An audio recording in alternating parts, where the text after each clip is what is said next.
At 7 a.m., as the chief stated, a systematic approach and parallel operations commenced with the fire department operations team, which is the firefighters and investigators of the fire marshal's office. A systematic approach into the investigation commenced because we had information that we had a missing person at the time.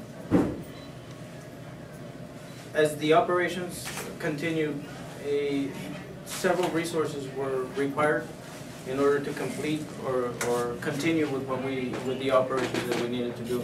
And basically what that comes down to is a road and bridge backhoe operator and tractor were utilized to remove top layers of material, the roof, brick, and things that the primary residence was constructed of.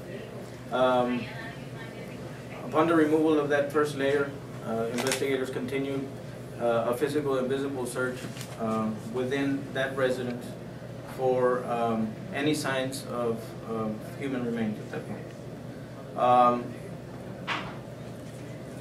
Nothing was found at that point.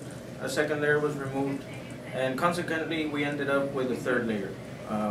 At that point, further resources were required to be able to continue the search. At that point, what was utilized were canines, both from the Department of Homeland Security, specifically Border Patrol, the Texas Game Warden Service, and TDC, or Texas Department of Corrections, Hondo, cadaver dogs were utilized, and searches were continued, while fire department operations also continued with the extinguishment or final extinguishment of smoldering debris.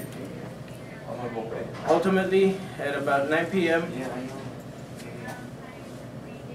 there was information received, investigative leads that were received, where it was noted that a phone call may have been placed by the missing person's cell phone to the 911 service.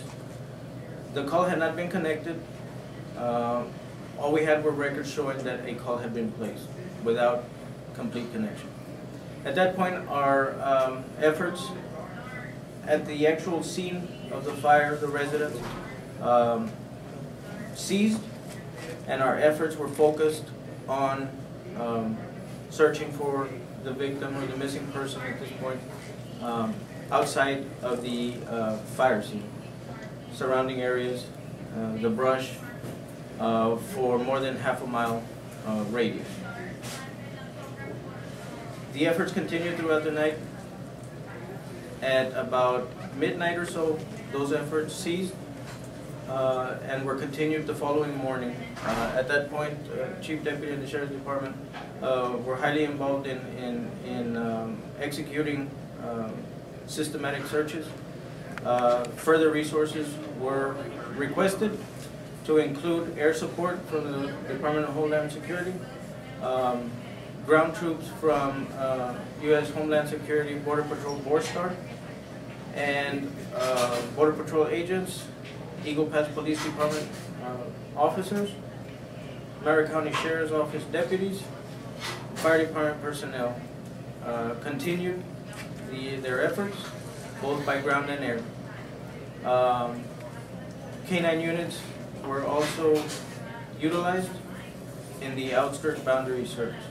And like I said, those searches included a half a mile radius around the scene of the accident. Investigation continued. The fire marshal's office was able to determine what the cause and origin of this incident is, which is a fire continued by an explosion of an 18-wheeler carrying 1.3 gram explosives. Subsequently, because of the explosion, the residence located right next to that accident was consumed by fire. That is what we consider an exposure incident. Our primary concern was the location of our victim, our missing person at that time. All the efforts were exhausted on the third day of the incident at or about 4 p.m.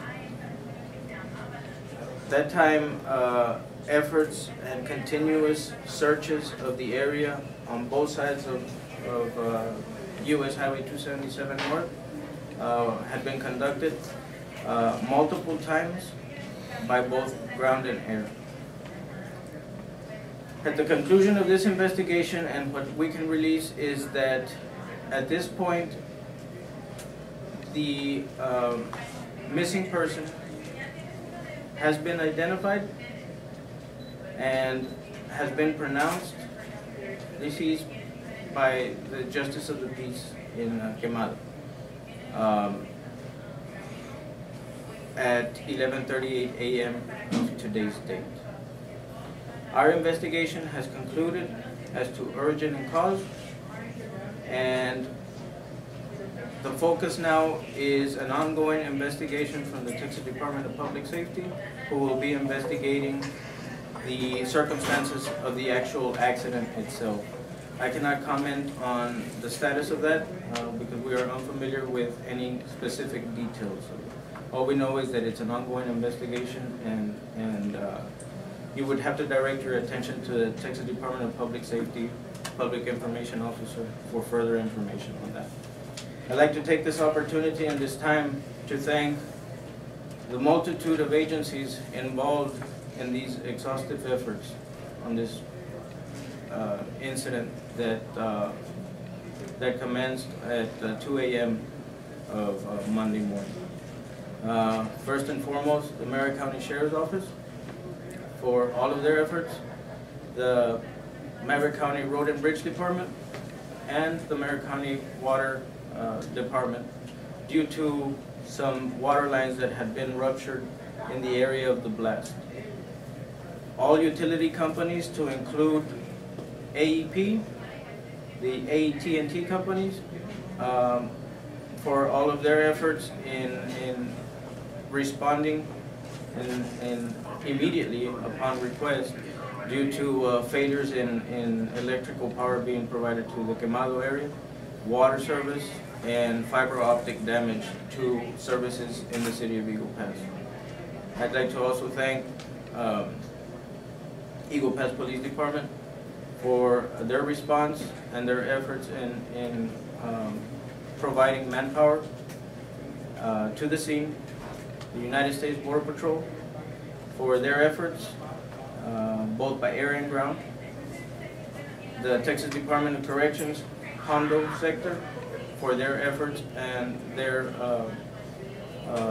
K-9 units response to our location, Texas Department of Public Safety and all of the troopers who responded to this location, the Maverick County Emergency Management Coordinator, Mr. Polo Vielma, and of course our firefighters, EMS personnel, and administration for all of their efforts during this terrible time, obviously.